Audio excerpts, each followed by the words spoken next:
bottom three. Meanwhile, at the other end of the table, big win for Brighton takes them from 14th and into 8th.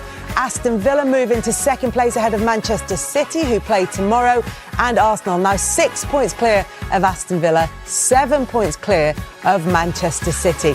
The live sport doesn't end there. There is a big night of darts ahead. Mikel, they sure made it a contest, but how proud are you, not only with the result, but the way you guys handled all the challenges that Bournemouth presented tonight? Yeah, very happy. We knew the difficulty of the match. It's a team that constantly is threatening you, is asking you questions. They are so good and attracting you, play the ball long to the right player with the right duel, the second ball, counter-press you. And to get out of that game is difficult. We made it even harder for ourselves in the manner that we conceded the first one. But I love the character of the team. I love the character of Gavi. The way he overcome that situation, it's just unbelievable. And it tells a lot about how much we've grown and matured over the years. And yeah, the team find a way to beat them. And it's a massive win. Yeah, you just mentioned Gabi's character. He makes the uncharacteristic mistakes and he's furious about it. And then 6 minutes later, he scores. How much of his personality is translated into his game, you think? A lot. When you talk about presence and being dominant and authority, that's probably the player that represents that in this team. That's why it's so important. And you have to lead by example. You cannot demand that to the rest. And then if something happens to you, don't do it. So today's example, I think it's a great one. Talking about personality, Declan Rice, how do you see the progress of his relationship with the goal and everything that the presence of Zubimendi, for example, allows him to do? Again, another one that is put so much in the last few days to make himself available today. We didn't know for how long. So he stretched himself to the very limit. He got rewarded. The team got rewarded with 2 great goals. I think the first time that he scored 2 in the Premier League. Yes, it is. So, yeah, a great day to remember. You know, you guys are the team who scored more goals in the first 15 minutes of the second half. It's 12 goals in the Premier League. How do you handle your halftime talks? Because they sure seem to be very effective. Well, trying to learn from what happened in the first half and try to improve it. And that's what we have to do constantly. You can gather a lot of information and to try to help the players and change the course of the game or give them the tools to do that. And the players have to do it then, and they're doing that really well. In this case, how was it? Do you think in the first half you could have put more pressure on Bournemouth? Yes, but we couldn't because we lost the ball in very dangerous areas too many times. And when that happens, you are not compact as a block, you don't travel together. So to put pressure against a team that plays with a very open structure that wants to just attract you to put the ball in the last line, you have to be very conscious of that. If not, you get opened up. And we did get opened up a few times when we mistimed things. But then I think in the second half it was much better. It was the first of 9 games in January in 4 different competitions.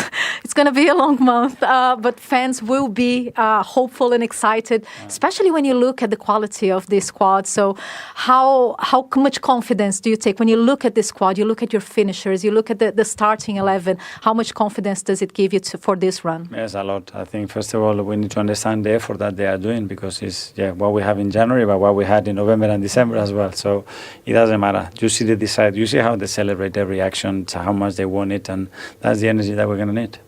Okay, well done. Thank you. You said important goals at the right moment. 2 of them, of course, from Declan Rice, who joins us now. Declan, thank you very much for just making sure that he's all set up and ready to go. Declan, can you hear us?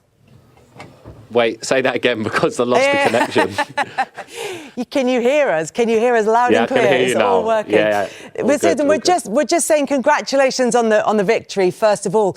But also for you, we know that very famously you've scored 2 goals in a Champions League game before this, but you've never scored 2 goals in a Premier League game before today. Yeah, that's a crazy stat. I hadn't scored a lot this season, to be honest with you. I'd only scored 2. So to grab a brace today and an important victory was a really nice feeling. You know, when you win and you're able to help out the team like I did today, it always had that extra bit of a special feeling. So, yeah, I'm delighted with the goals and obviously more importantly 3 points because they're a really good side, Bournemouth, especially here. Yeah, and they're always important games, particularly when you get to this stage of the season, when you are chasing a Premier League title. But this one coming off the back of the win against Villa, who are one of your direct competitors. Manchester City dropped points against Sunderland. It just feels like it was a significant one in terms of timing as much as anything. Yeah, massive. Obviously, off the back of Aston Villa, I think the key thing today was to build on that and to go and win. The win against Villa would have meant nothing if we come here today and didn't pick up anything. But it's so important this time of the year. The schedule's crazy. The fixtures come thick and fast. And, if you can win your games in and around Christmas, on top of what we've done already, it's going to put us in a really good position. So we've got to keep building on that, keep the mentality right, keep pushing. But we're in a really good spot in a minute, and long may that continue. Hi, Dick. Paul Merson here. You're right. You're right, mate. I was just going to say, all good. What did Mikel Arteta say at half-time? Because I thought first half, their midfield were all over you like a rash first half. Didn't really have time to get your heads up. A couple more times they intercepted, got you moved, And I thought Arsenal as an Arsenal team give the ball away a lot more than they usually do. Second half, you sort of overpowered them. Was there anything that he said that sort of changed that, where you had to drop off or, push on or... Yeah, no, I think in the first half, I think we was doing the things they wanted. We kept playing the ball to our left side and they kept trapping us. As soon as we made that one pass over to Gabriel, they all swarmed in on us and, we made us either go back to David or kick it long. And like you said, it did feel like they swarmed all over us in the first half. But, we're a team at second half. Once we get in there at half time and the manager speaks and we speak between each other, we knew we had the quality and we knew the space was there to go on and win the game. And we've done that a lot this season. So, credit to everyone to go out there and perform how we did second half, because that wasn't easy today. Well Declan, Jamie Redknapp, congratulations, mate. Hopefully you've got a screen in front of you. Now, I want to talk about your 2 goals. As Kelly rightly says, very, very important ones. Let's talk through the first one. Obviously, a great finish from yourself. We're only 2 tap-ins, I think. I think, look there, it's just important that there's big space. Victor's holding him off. And Martin, he was going to shoot, but he heard me shout. And obviously, if you keep the ball low, you've always got a chance, especially on the outside of the box. It's hard for the keepers to get down. So, that was a nice one to score, because I've not scored many from outside the box this season. Yeah, it's a really good finish. It's just about what do you see when you see it from this angle here, that you're just obviously trying to squeeze it into that corner because all the players are rushing over to their right. Yeah, and you see the keeper. When the Martin's got the ball, he's on that side of the goal, and then when Martin passed it back to me, he's naturally going to move to the right. So I knew it was going to be hard for him to then make the step back down low once he'd come back across. So I think that was an important goal because there was bodies in the way as well. So I was happy with that.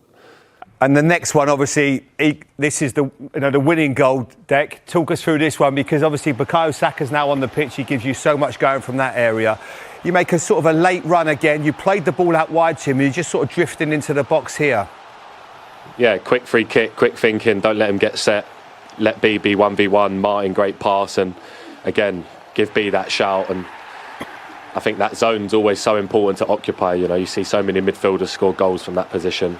Everyone drops, and if you pull away and the ball comes, you've always got a chance to score. So I was happy with the movement of it, and obviously 2 great passes, from the first goal from Martin and Bukayo on the second. So I was happy with that. No, they're great finishes. The only problem is I've got some bad news for you, that Sky are obviously going to bill you because we've got to now clean that camera deck. It's a bit of a problem for us. I don't know if you can see it here. A lot of saliva, mate. It was a sloppy kiss. Was it? Talk us through this. It was only a peck. It's a New Year's kiss. New Year's kiss, celebration exactly, kiss. mate. Declan, you mentioned Martin Zubimendi there, and I just want to talk to you about that relationship between the two of you and what his presence in the team allows you to do. Yeah, I think don't underestimate to come from La Liga to come into this team. He's not the biggest player or the strongest, but his brain, the way it works, allows the teams to function in such a good way. He's been unreal. He plays so many minutes already for us this season, the way he gets on the ball. And obviously he's Spain's number 6 at the minute, and rightly so. Composure and the way he thinks. It's been great to play with him. I'm learning a lot, and we've built a really good partnership. So long may that continue, because we're both young, we're both fresh, and we want to keep building that together. Deck, will you be watching the Man City Chelsea game on Sky tomorrow? I didn't even watch the game versus Sunderland, honestly. I think I'm just, if I've got the time tomorrow, I might watch it. But yeah, I'm just focusing on us at the minute. I know it sounds cliche, but yeah, I think it's just important. There's so many games. Our recovery's got to be so important, and I can't get too caught up in what others are doing. I think it's the most important thing is what we do, and we can only control that. It'll be a good game, I'm sure, but yeah, let's just keep going ourselves. Declan, just one on that point about not watching the games and focusing on what you're doing. Tell me about if it feels different this season and if you've kind of learned from previous title challenges, if there's a kind of lesson you've taken from that. No, I think everyone plays everyone in this league. Man City, we know, are one of the best teams in the world, and more than likely they're going to win their games. So it's so important for us to just stay on track and stay focused and not get caught up in what people are saying on the outside, and internally just sticking to what we're trying to do and what we believe in, which is obviously to just keep winning every game. Like I said, we're in a great position, and we've been here before. It's just about keeping that mentality right, not getting complacent, and keep winning football matches. Ultimately, that's what's going to make good things happen. So let's keep doing that. Declan, congratulations. 6 points clear of Villa, 7 points clear of Man City, top of the league, and 3 points today with 2 goals. Well done. Thank you very much. Have a good night. See you later. Bye-bye. Bye. It's really interesting to hear him when he's staying very level-headed, Merce. How much can players actually enjoy the victories over the course of a title-winning season, or is it just job done, on to the next one? You should enjoy it. You should enjoy it. There's certain games, and Bournemouth's one of them games where they're like a Brighton, a Brentford. You go and win. People think, oh, you turn up, you win. You win here, they do you a favour at the end of the season. It's a big football result today. Mm-hmm. We never look back. When someone wins the Premier League, all we focus on was the last 3 or 4 games. But there's games like this game that they're the defining moments. It puts so much pressure on Man City. And I know people go, oh, we'll get on with our game and we'll do what we do. But because I used to watch all the games. I used to watch. Of course, you want Man City to get beat tomorrow. If I'm playing for Arsenal, I want them to get beat. So for me, it helps. I know people will say, we worry about ourselves, but there's less worrying about yourselves if the other teams are losing. Yeah. And no matter whether he watches the game or not, he'll certainly know about the result by the time the full-time whistle goes. But it's a nice position to be in. You recover, you sit down, watch the game, you're in a no-win. And it's horrible for Man City because they've got to go and play Chelsea now, which will be a difficult game. And they've got to win just to stay 4 points behind. It's grinding just to stay 4. Jamie, Bournemouth did make it difficult for Arsenal, and really they started so strongly in that game and got the early goal. I love watching them play, Kelly. Their position in the league doesn't really justify how good they are as a team. Declan Rice referenced this. He said they wanted to get us into these areas. They're pressing them. You can see Tavernier. It's almost a rush of blood from Gabriel because he's trying to play that ball into Jurrien Timber just here. You can see they're trying to play it. Normally you'd see him, he'd go back to his goalkeeper, use the spare man, then he'd come out to Saliba. Instead he sees him and he's thinking, OK, I can play this one. It's not on. Obviously a poor mistake, then it falls to Ivan Nilsson, a good first touch and then finishes it really well. Really uncharacteristic of Arsenal, uncharacteristic of Gabriel. But then you put yourself under pressure, already very difficult place to go. So you have to make sure you react. You have to make sure you're ready for every single eventuality and you don't drop your heads, because last year, this was a place where they capitulated. Saliba obviously it was last year with Saliba, wasn't it, getting sent off with Ivan Nilsson? Yeah. And that was a massive moment in the season. Whereas this year, you can see that anguish. He uses that then as a positive. 5 minutes later, they get themselves back into the game. And obviously a really big goal for them, Paul, isn't it? Yeah, a massive goal. But it doesn't matter how great a team you are and great players you are. If people get your heads down, it's so hard to play. Absolutely, and it was only because Bournemouth went and suffocated them. Usually teams sit off and Arsenal get it and they turn and they ping it and they ping it. As soon as they got in about them, but you've got to do that for 95, 96 minutes, and it's a grind. And you can see second half, they hit a brick wall and they just can't cope with Arsenal. Well, even before the second half, Arsenal were back in it. As well. Ray, job done. And look, Glenn said there, it wasn't perfect from an Arsenal point of view. But when you look back in a few weeks, you don't care, do you? No, not at all. Or do they, performance-wise? Well, if they're picking the Premier League trophy up in May, you don't analyse it. Here we go. Look, now we've got it going, Glenn. No, you don't go back and say, oh, remember that game against Bournemouth? We just about got through and didn't play well in the night. It's all about getting points on the board and putting pressure back onto City or Aston Villa, whoever's chasing them down. And that's all you can do, is keep winning games of football. I know it's an old cliche, but you can take one game at a time. They'll be looking now straight away to Liverpool on Thursday. Big game. Yeah. Always a massive game at the Emirates. So they've just got to get the job done Thursday as well. Is that something that this group's got better at?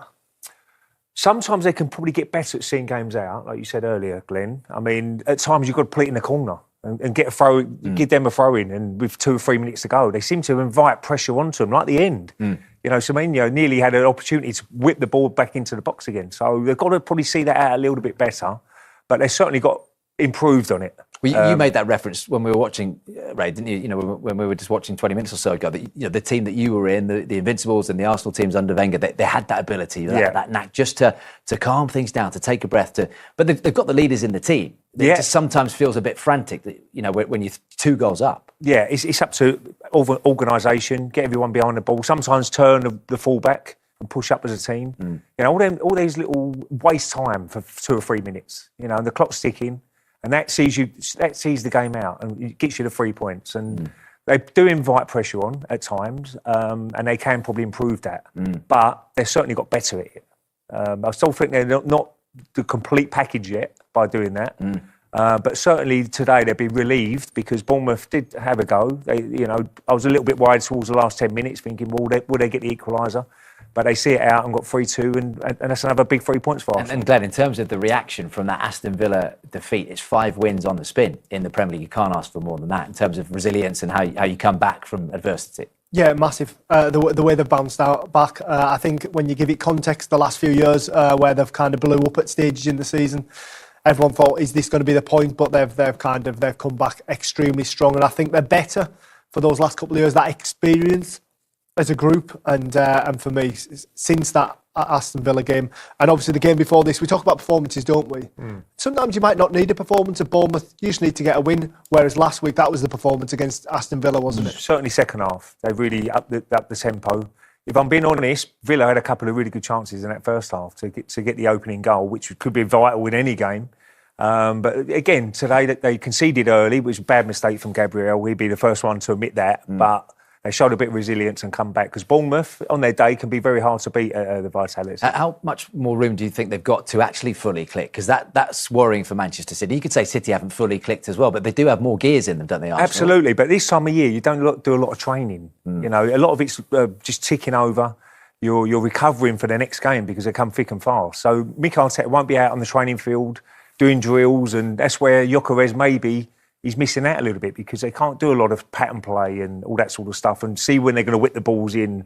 And, you know, it's all about recovery. Yeah. And to be fair to Arsenal, they're getting a few players back now. They had that little spell when they had a lot of injuries, but now they're getting players back as well, which will make them even stronger. And no one is talking about the £105 million fee that Arsenal paid for Declan Rice, are they? I mean, he has been absolutely fantastic for that football club. Back in the team today, of course, missed the Aston Villa victory. And 2 goals for him, Glenn, 2 important goals down on the South Coast. Yeah, when his team needed him, that's when he stepped up. A wonderful awareness by Odegaard to spot that run from behind him and the weight of the pass there. I just want to highlight Gyökeres. Obviously, he comes in for a little bit of criticism. See here, the whole of the Bournemouth defence are around him. So, in effect, he's done his job. He's occupied 4 defenders there, which then frees that space up for Declan Rice on the edge of the area for him to just stroll onto and be able to slot it in. You can see how many defenders are back there and how much space Rice is in. And when you give him that kind of space and on the edge of the area, he doesn't make many mistakes. Yeah, he's and obviously, you know, the 2 goals, and I talked about the first time he scored 2 goals since the Real Madrid game. The fact that they're coming from midfield, and that midfield, Ray, is isn't it, for Arteta? Well, you've got Eze, who didn't even come on today. You know, Marino's come on. You know, you've got so many different options you've got now, different combinations.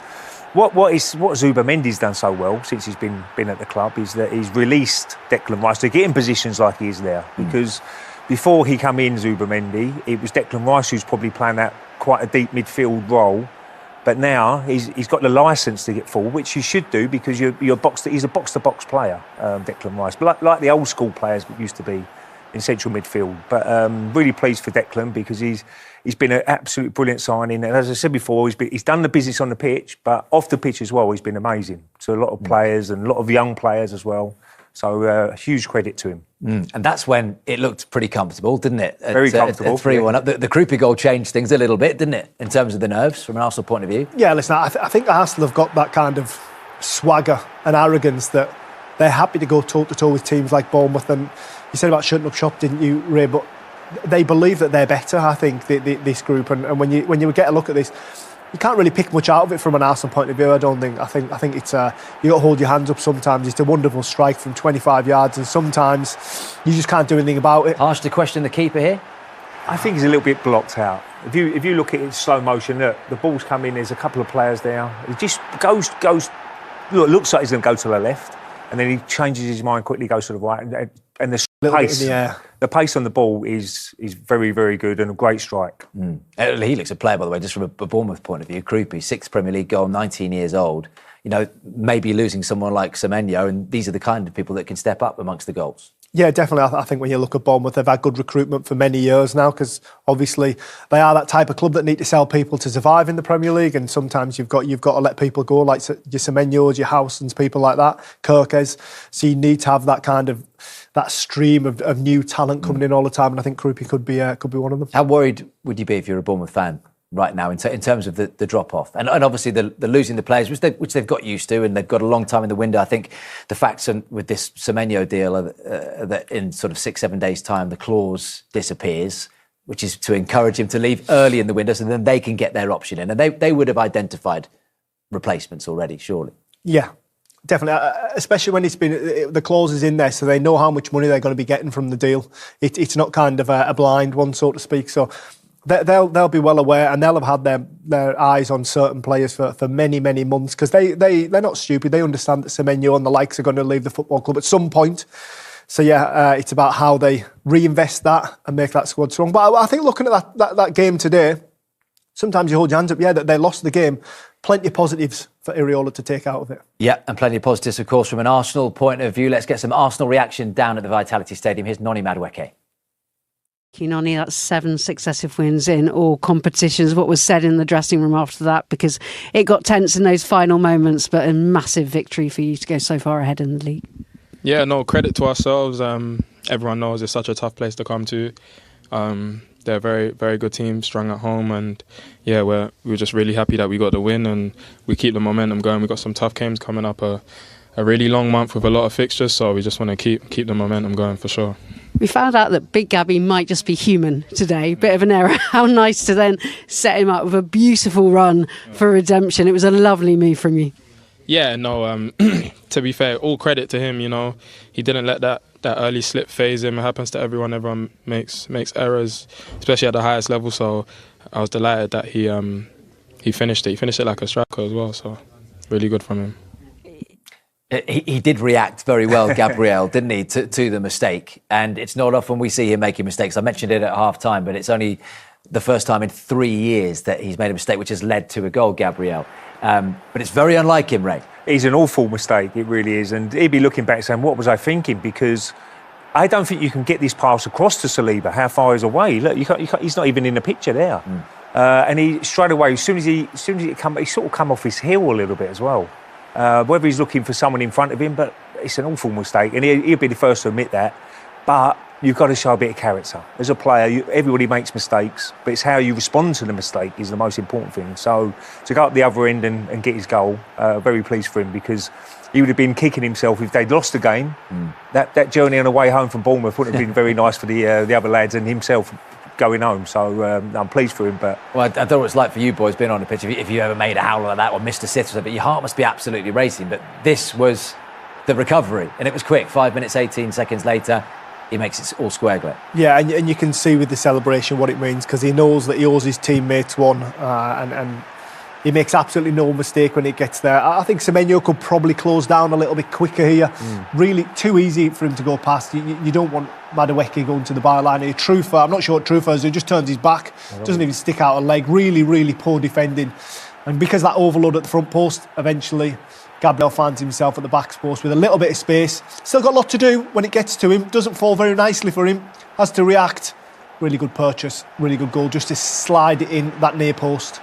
And Madueke actually unlucky not to get the assist there because he did all the work, didn't he? And he was in. That was the story we were talking about, Ray, wasn't it? Before kick-off, him in for Saka, who was, I don't know what you want to say, rested, dropped, whatever. He was on the bench. That's part of having a big squad. But Madueke's performance, what did he make of that? Because he's trying to do all he can to keep Saka out of the team. Yeah, well, that's what it's all about. You know, competition for places. That's what Mikel Arteta wants. He wants people who don't play on a regular basis to come in and make it a problem for him to the next game. And to be fair, Saka, he comes on and gets an assist as well. But Madueke, I thought he was very lively in that first half.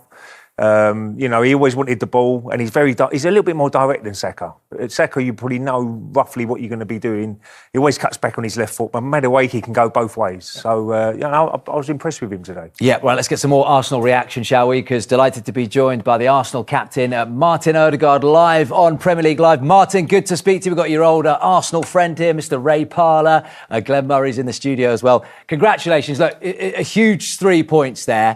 And the resilience, you probably heard us there, Martin, talking about Gabriel, the mistake, but 5 minutes, 18 seconds later, he makes amends, and it's a huge win for you down there, isn't it? Yeah, massive win. It was a strange game, very sloppy on the ball, especially in the first half, and yeah, obviously with the first goal, put ourselves in trouble, but the way we reacted, and as you said, Gabriel, the reaction, you know, to come back and score, and yeah, I thought the whole team was better in the second half, and yeah, just annoying that we concede that goal again, you know, to make it too chaotic in the end. But at the end of the day, it's 3 points, another win, and yeah, we move on. But yeah, lots of things we could have done better. But yeah, we'll take the 3 points. Like what, Martin, in particular? I think we were very sloppy on the ball, especially in the first half. We gave away a lot of balls playing out from the back. You know, we gave them a little bit the momentum, put ourselves in trouble. And then, yeah, when we go 3-1 up, we should just see the game out, you know, but we can see it again. So, yeah, there's a few things to improve, but at the end of the day, as I said, this 3 points is another win. The difficult place against a good team, it plays really good football, you know, and yeah, it's a difficult place to come, so a good win. Martin, it's all about obviously getting a result, and you know, when you look back, if you do somehow can go on and win the league in May, you know, you don't really analyse every game, and it's all about getting a result. Especially when the other teams are playing tomorrow as well, who's going to be around in the mix. It's all about getting the 3 points on the table. So I'm sure Mikel, after the game, is very, very pleased with not with the performance, but with the result. Yeah, definitely the result is what we wanted. We wanted to get the win. That's all that matters. To win games and win games and win games, and we're doing that at the moment. It's true that a few of the games have been a bit more chaotic than we wanted, and a bit nervous in the end. You know, they're fighting for the goal. You know, so but yeah, as you say, 3 points, a win, and we move on. Martin, it's Glenn here. Just give me a feel of how it is down there tonight after getting 3 points and a really good start to the new year. But a big game coming up on Thursday for you guys. Yeah, every game is big, to be fair, in this league. You know, every game is a big test, and today was another example of that. And as you say, another big game coming up, Liverpool. You know, so yeah, it's non-stop, and we're in a good moment. Feel like we have the momentum. We need to keep it up. You know, as I said, still areas to improve, and we can get better. So yeah, just look for the next now. Come back to the training ground, work on a few more details, and be ready for the next one. Martin, really appreciate your time, mate. Thank you very much. Safe journey back tonight, and you can cheer on Chelsea tomorrow against Manchester City. Thank you, guys. Thank you. I know they'll be watching that. That's a big one, isn't it? Yeah, absolutely, yeah. I mean, Man City, now they'll be watching that tonight, hoping they could have nicked one at the end, Bournemouth, but Man City won't be too worried about it at the moment. It's all about being around that sort of area, about the March, April. That's when the last kick to home, and Man City have got players who've been there and done it. So, you know, I still think Man City certainly it's not over yet. There's a long way to go, but they'll be hoping Chelsea can do Arsenal a bit of a favour tomorrow.